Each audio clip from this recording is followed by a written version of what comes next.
上辈子我跟林深离婚，闺蜜许思思极力劝导我要2个孩子的抚养权。我只以为她是真心对我，可后来我才知道，她这么做都是为了她跟林深在一起扫清障碍。她跟林深拿着我的钱活得潇潇洒洒，而我却为了那2个白眼狼累弯了腰，最后还被活活饿死了。重活一世，我一定要让他们付出代价。大家好，开始今天的分享之前，希望你能给人间烟火点个订阅，我将会分享更多优质的内容。再次醒来的时候，我看到了许思思，环视了下四周，我终于确定我是真的回到了过去。就在2天前，林深以夫妻感情破裂向我提出了离婚，我一时慌乱不已，于是就找了我最好的朋友许思思商量。许思思的表现也很给力，真心实意地给我出谋划策。男人跟女人是不一样的，女人提分手还有挽回的可能，但男人一旦提了，就再也挽回不了了。我觉得你现在的当务之急是要争取2个孩子的抚养权，虽然你们现在还没离婚，说这些还有点早，但林深还年轻，保不住后边还会再娶。俗话说，有了后妈也就有了后爹。你说到时候那女的要是容不下家珍和小宝，对他们不好，那你不得心疼死？上一世我刚听到这里，就急吼吼地表示一切都听他的，一定要争夺2个孩子的抚养权，生怕到时候真的会有后妈来虐待我生的孩子。可后来我几乎是净身出户，才争取到了2个孩子的抚养权后，才知道2个孩子一直对我非常有敌意。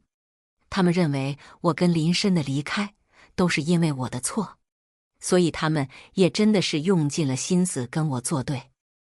而我也因为让他们生活在了一个破碎的家庭里，对他们心存亏欠，一直想要弥补他们，只要他们要求的不过分，我都会帮他们完成。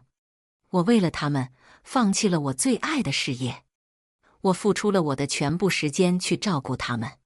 可后来他们是怎么回报我的呢？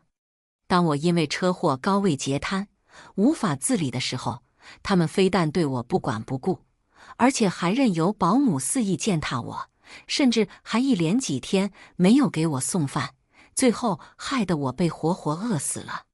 直到身体发臭后才被邻居发现。我用生命疼爱的孩子假惺惺地哭着说，都是因为我脾气古怪，对他们动辄打骂，所以他们才一气之下走了的。他们并不知道保姆没有送饭这回事，甚至他们为了自己的良心好受一些，还给我安了许多莫须有的罪名。当年独自在床上等待的那种绝望，我再也不想体会了。所以自从我重生后，就发誓绝对不会像上一世这么蠢。许思思现在这么劝解我，不是她对我好，而是因为她肚子里已经有了林深的孩子，她想让我把孩子都带走，为她解决后顾之忧，好让他们2个过安生小日子。可我早就知道了他们的真面目，又怎么可能让他们如愿呢？许思思看我出神的模样，有些不高兴地喊了一句：“昭昭，你到底有没有听我说呀？我是真的把你当朋友，才跟你说这些掏心窝子的话的。你不会记恨我吧？”我摇了摇头，当然不会。呵呵，不会才怪。我觉得吧，林深这么喜欢孩子，肯定不会把孩子给你的。所以我觉得估计到时候你要用钱去砸他。男的嘛，都是这样。就算他是真的想要孩子，但肯定还是利益优先。何况他现在才35岁，要是想要孩子，不愁找不到女人生。可你不一样，昭昭，你已经是高龄产妇了。许思思话里话外的意思，就是让我不惜一切代价去争夺孩子的抚养权，甚至是净身出户。看着他算计的样子，我不禁一阵胆寒。我上辈子眼睛是瞎了吗？这么明显的算计都没看明白。他让我把钱留给林深也是有道理的，毕竟跟我相比，林深的吸金能力差的不是一点半点，所以他也是真的害怕跟林深过苦日子吧。我和林深跟一般的夫妻不太一样，我们是女主外，男主内，还没结婚时我们就说好了的。毕竟我生性喜欢在外边闯荡，而林深因为有先天性心脏病，身体也不好，所以并不适合加班，承受压力。刚开始我们确实是按照这个来执行的，只是还没多久，林深就表示不太喜欢这样的生活，他觉得自己把时间都浪费在做家务上边了。这也没关系，我给他请了钟点工来定时做家务做饭。他是自由的，可以在空闲时间做自己喜欢的事。但过了几个月后，林深还是不满意，他觉得无聊，想要出国留学。对此我也没什么意见，他爱怎么折腾就怎么折腾就好了，反正家里也不缺那点钱。等林深回国后，他就开始想要创业，但无一例外全都赔了。他终于想通了，就做一个富贵闲人挺好的。隔年我们有了自己的孩子，是一对双胞胎，我们都很高兴。我专门请了2个保姆来照顾他们。细想下来，这些年林深似乎一直没有真正的工作过，虽然中间他也有想要干一番事业的时候，但无一例外都失败了。就连我给他的那些初始资金也都赔了个干净。当然林深也是有优点的，至少他的皮囊是十分不错的，再加上这些年养尊处优的生活，让他看起来松弛感十足。包括我最开始跟他在一起，也是因为他长得帅，嘴甜会哄人，可以提供情绪价值。许思思应该也是意识到了这一点，所以极力推荐我多给林深点钱这回事。毕竟我身家过千万，手里露出来的就够他们吃喝了。昭昭，你这次一定要听我的，我是你最好的朋友，是不会骗你的。好啊，我点了点头。许思思以为说动我了，如释重负地松了口气。她应该是做梦都没想到，作为一个妈妈，我根本就不想要孩子。许思思自认为是搞定我了，就跟林深通了气。所以等我回家的时候，就发现林深已经坐在客厅的沙发上等着我。虽然已经快35岁了，林深依然保持着清瘦的身形，再加上他从没受过生活的苦，看起来又年轻几岁，真的有点贵公子那感觉了。虽然林深比我还要大上2岁，但现在我们却像是姐弟恋，果真是生活催人老啊。看见我回来，林深连个地都没动，只高傲地抬了抬他金贵的脖子。离婚的事你考虑的怎么样了？我同意。你真的同意？林深终于舍得离开那块地了，他站起身，走到我身边，看见我从冰箱里拿出一罐冰镇啤酒，撇了撇嘴，颇有些不屑地说：“又喝啤酒，一点品味都没有。”我笑笑，也没说话。林深自从跟我结婚后，便自诩是讲究人了。他总觉得啤酒这东西不上档次，要喝也该喝红酒，那多有情调啊。有时候工作累了，压力大了，我喝一杯解解乏，林深就老实挤兑我。我不愿意听他的唠叨，时间长了，我也就改掉这个习惯了。现在跟林深要分开了，喝上我曾经最爱的啤酒，无视掉林深嫌弃的目光，感觉还是非常不错的。好了，说正事，孩子你要不要？我可跟你说，林深正说着，门口忽然传出一阵响动，是上小学的家珍和小宝放学回家了。林深赶紧提高声音：“我可跟你说呀，孩子我可是一定要的，家珍和小宝可都是我的心头肉。我可不像你这么不负责任，就算离婚了，我也要带上我的2个孩子。”林深是表演型人格，即使他根本不想要孩子，但面对家珍和小宝，他也要逞一下能，来彰显下自己的慈父之心。再一个也是为我家一波仇恨，显得我跟他相比是多么的冷血无情。就算最后2个孩子跟了我，也要念着他好。不是他不要的，是我非要抢，他抢不过。真的很幼稚，但偏偏小孩子就吃这一套。林深的话一出，我就能感觉到俩孩子的怒目而视。家珍冲到我面前大吼：“你是个坏妈妈，我才不要跟你，你滚！”小宝就更过分了，他直接把书包砸到了我身上，顺便也砸掉了我对他们的最后一丝怜悯。我很难想象一个孩子怎么会有这么恶毒的眼神。就比如前世，我也无法想象，他们真的会故意切断我和外界的联系。在活活饿死的那些天，我心里的绝望一天胜过一天。现在我甚至怀疑，就连我出的那场车祸也是他们的手笔。不然我一直开得好好的车，为什么会刹车失灵？这就是一对坏种姐弟。我把书包踢到一边，既然你们这么不想跟着我，那就跟你们爸爸。我想你们的爸爸一定十分愿意的。听到这个，两姐弟露出得逞的笑，而林深却错愕地睁大眼睛。他只是想在2个孩子前边卖一个好，不是真的想要2个孩子啊。要是真的多了这2个累赘，他还怎么去潇洒，怎么去开始他的第二春？我无视林深和2个白眼狼，直接端着啤酒进了卧室，锁上门。然而我才消停没一会，许思思的电话又来了。昭昭，你怎么回事？怎么又不要孩子了？我挑了下眉头，这消息够灵通的呀。我这刚跟林深说了不要孩子，许思思就得到消息了。谁跟你说的不要孩子了？许思思饿了半天，也没想出来理由，只能赶紧转移话题。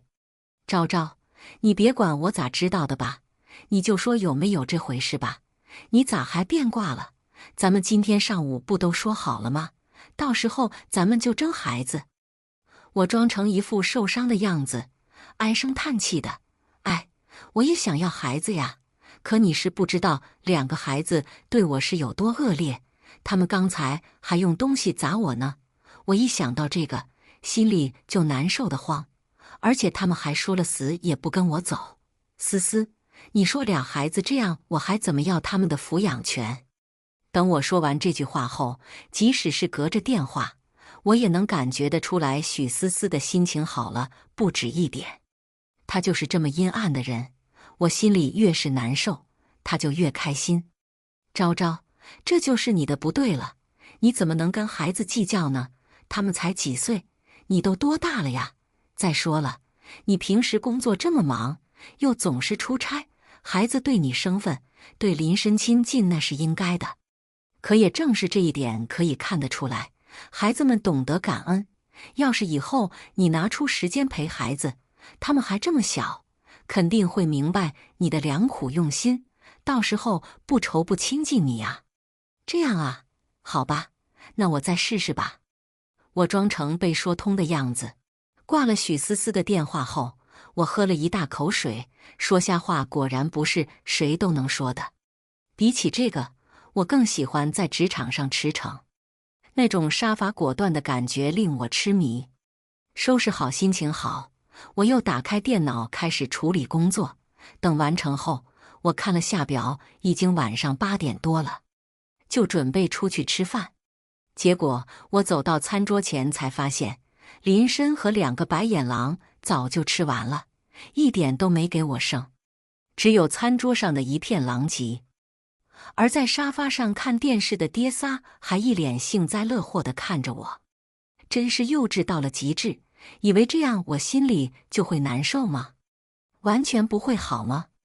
我直接拿出手机订了一份外卖，就让他们乐吧，反正也乐不了多久了。隔天，林深就找我进行了又一次谈判。这一次他不敢像昨天那样假意跟我争两个孩子的抚养权了。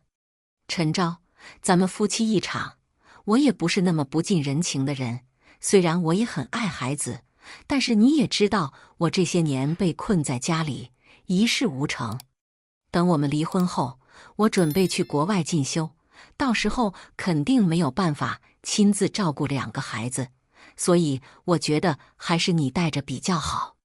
你说呢？他肯定以为我昨天是故意那么说的，毕竟我之前对两个孩子也是非常在意的。有一次，女儿说我是个坏妈妈，我难过的一晚上都没有睡着。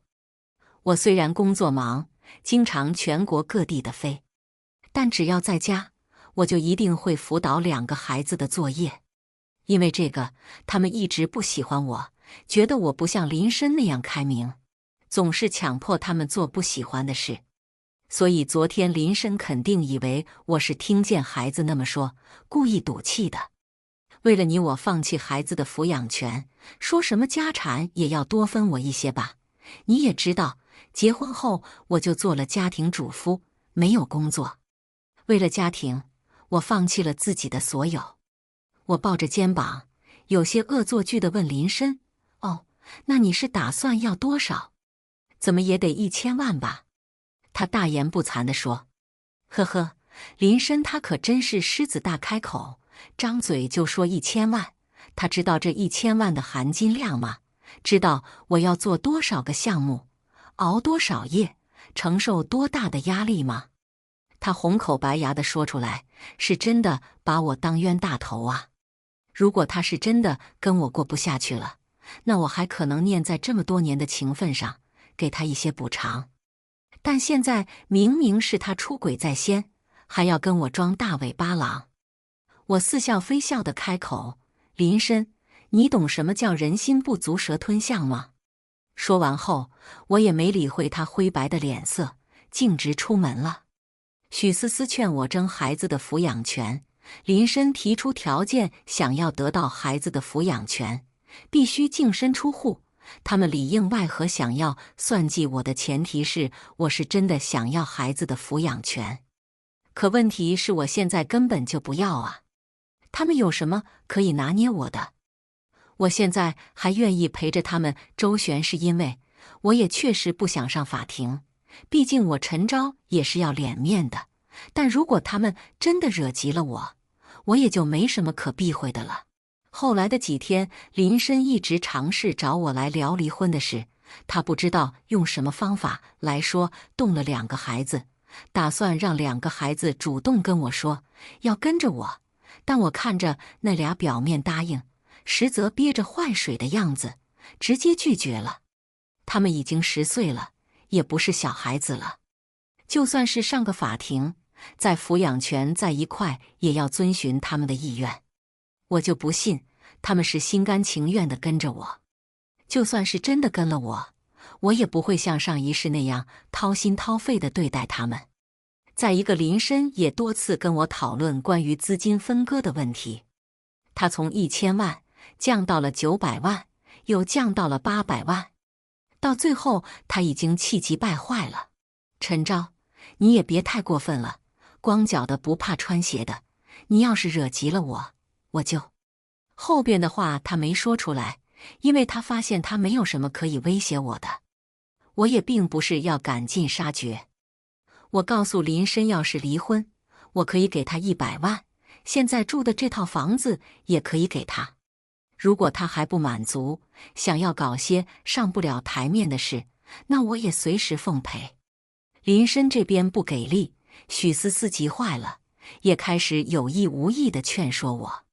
我时间有限，可不想陪他们玩了，直接跟他说我怀疑林深出轨了。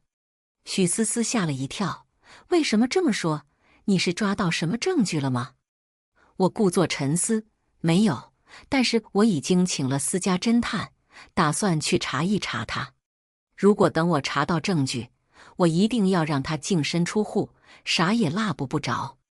许思思的脸上煞白，但还强撑着。可是现在法律上规定，即使出轨也无法判定净身出户的吧？我给了许思思一个赞赏的眼神。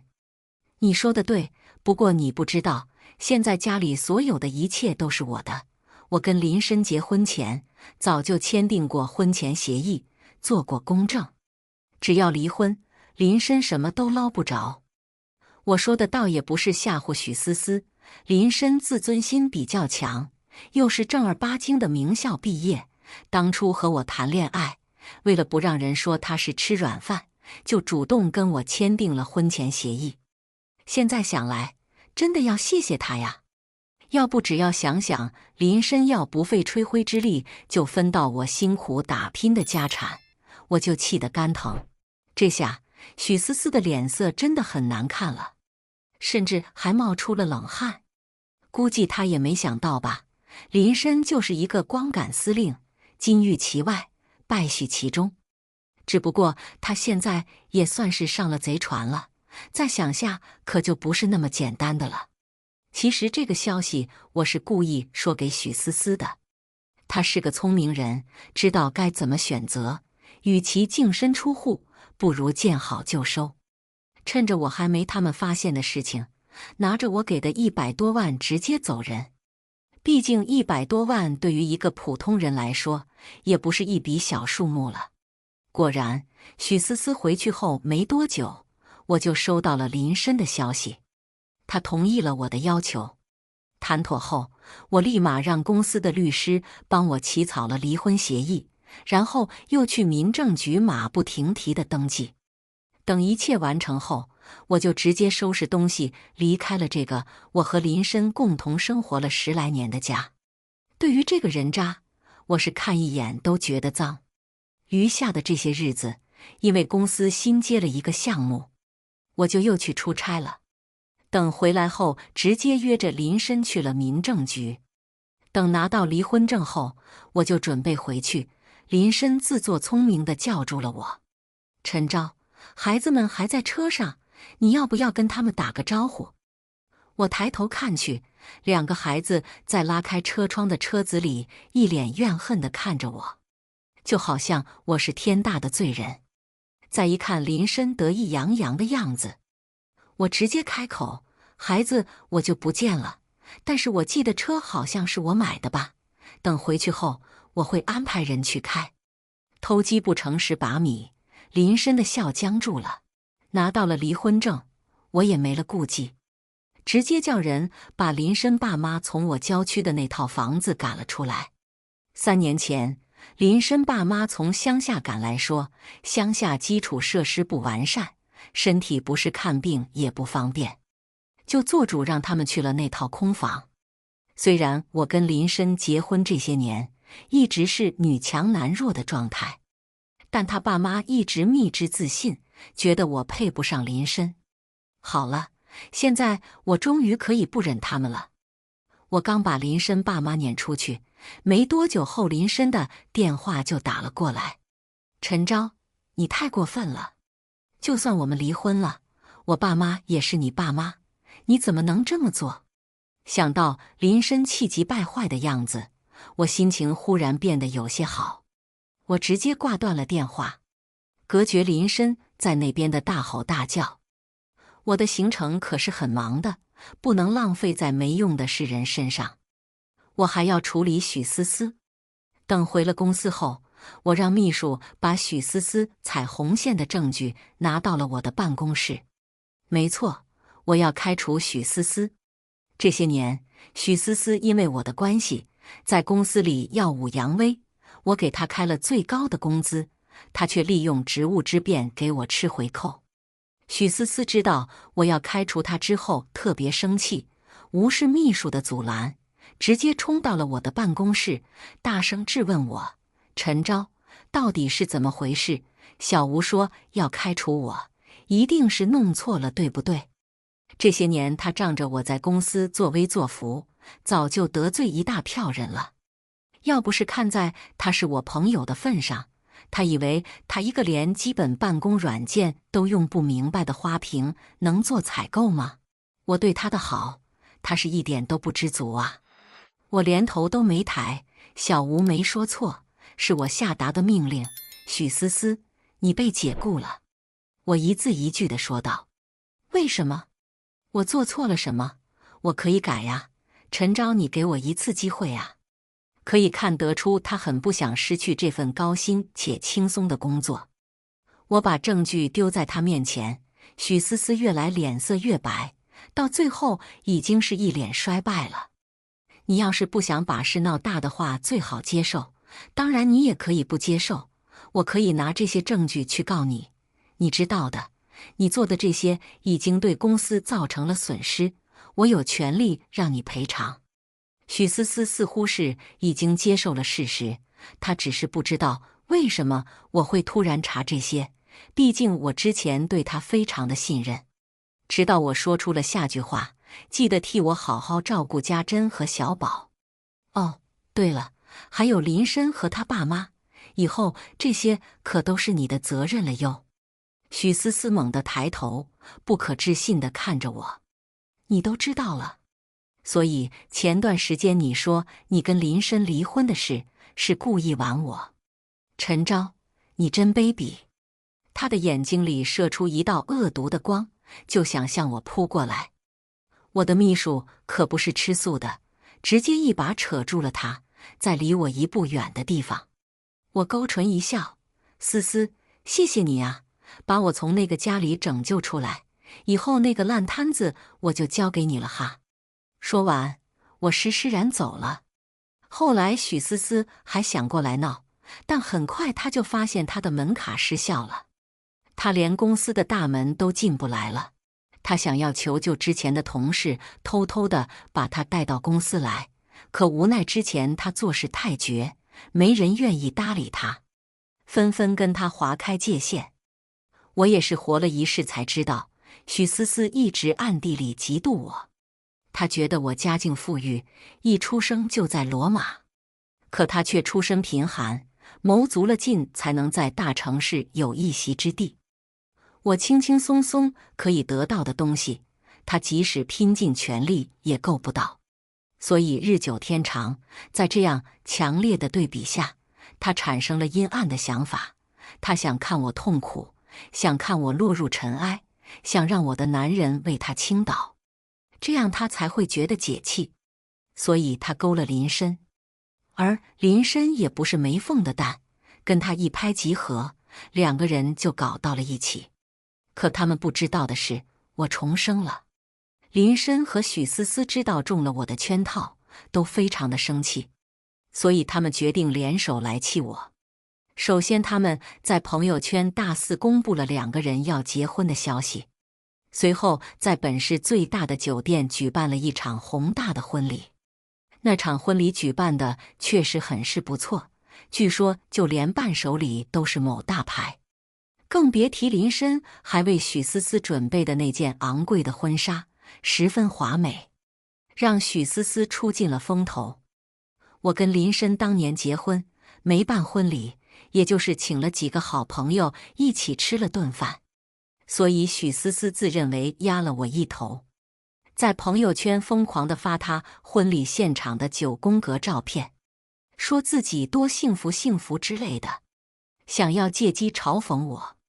她不仅自己发，她还用林深的微信发了10几条朋友圈。有我跟林深共同的朋友来问我咋回事，我也没遮着掩着，直接坦言，一不小心戴了个绿帽子。朋友为了给我出气，在他们的朋友圈下边狠狠骂了一通，吓得许思思连夜把我以及那些可能知道他们底细的人屏蔽了。他以为我在乎这些，殊不知我刚签了个大单正偷着乐呢。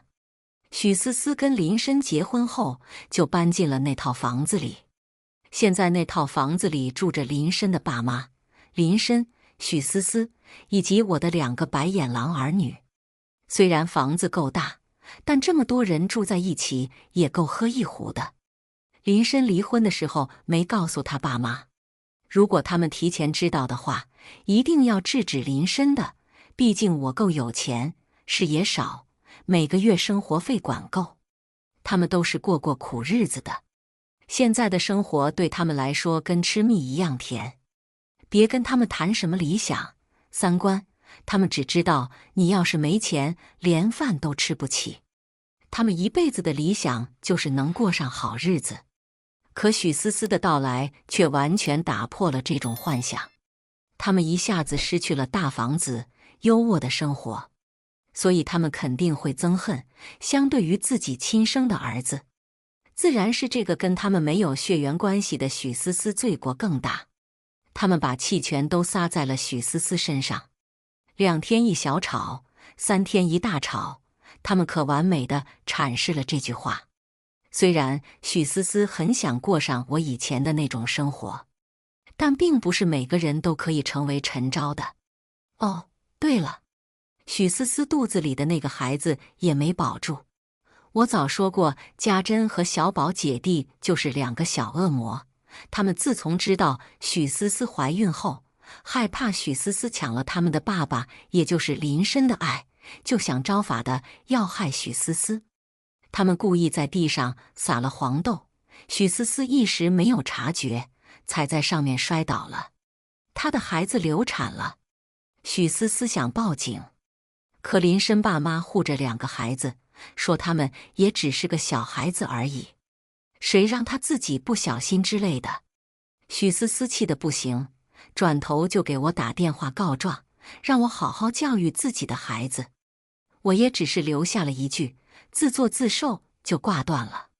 再来说林深，他一直觉得我全身铜臭味，每天忙工作，只知道赚钱。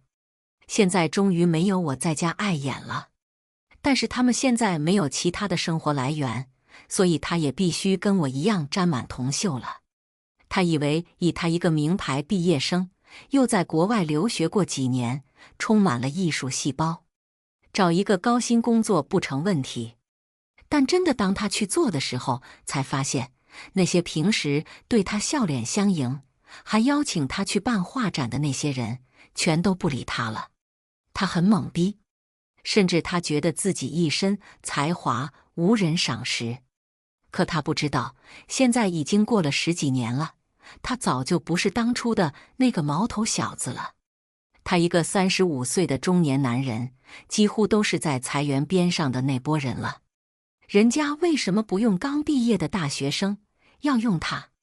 林深萎靡了，但他也不好意思说自己找不到工作，只好告诉家里人说是我把他封杀了。为此，林深的爸妈还想来我公司闹，我直接打电话报警，然后他们一群人都被带走了。虽然他们都没有生活来源了，但林深还保持着之前的小资做派，衣服要穿名牌的，吃的喝的要用最好的，再加上之前的婚礼花费。过了一段时间后，林深悲催地发现他们没钱了，于是他又把主意打到了我身上，借口要给家珍姐弟报辅导班、特长班之类的，给我要钱。我当然不可能惯着他，直接让他拿发票找我报销。林深看1季不成，又生了2季。他让那俩小白眼狼给我打电话跟我哭穷，但是那俩小白眼狼不知道多恨我呢，半天都说不出一句话。林深也没了办法，现在他们全家都靠许思思养。许思思每天累得半死半活，回家还得伺候林深他们这一群人。而且不管有什么矛盾，林深一家都是口径一致对外的。许思思在那里吃了不少亏，她终于明白林深不是良人，想要跟林深离婚。但林深怎么肯呢？他觉得自己都是被许思思勾上才会跟我离婚，所以他也开始把所有的过错怪到了许思思身上。许思思是腹背受敌，短短的1年，昔日的好容貌早已不见，取而代之的是萎靡的精神和厚重的黑眼圈。后来林深因为想要快速翻盘，沉迷于网赌，一发不可收拾，就连我留给他的那套房子都被抵押出去了。再后来他们还不起钱，被撵了出去。我花了点小手段，重新拿到了这套房子。1年后，林深因为负债过多，压力山大，跳楼自杀了。许思思自从林深死后就消失了，谁也不知道他去了哪里。林深爸妈带着白眼狼姐弟回到了乡下，靠着我每个月支付的抚养费度日。他们不敢再给我找事，而我也因为这2年的打拼，公司业务蒸蒸日上。我准备去另外一个城市开分公司，如果顺利的话，也有可能会留在那个城市定居。至于林深几人，早已成为了我的过去式。我的未来会有无限可能。以上就是今天分享的故事，希望能给人间烟火点个订阅，我将会分享更多优质的内容。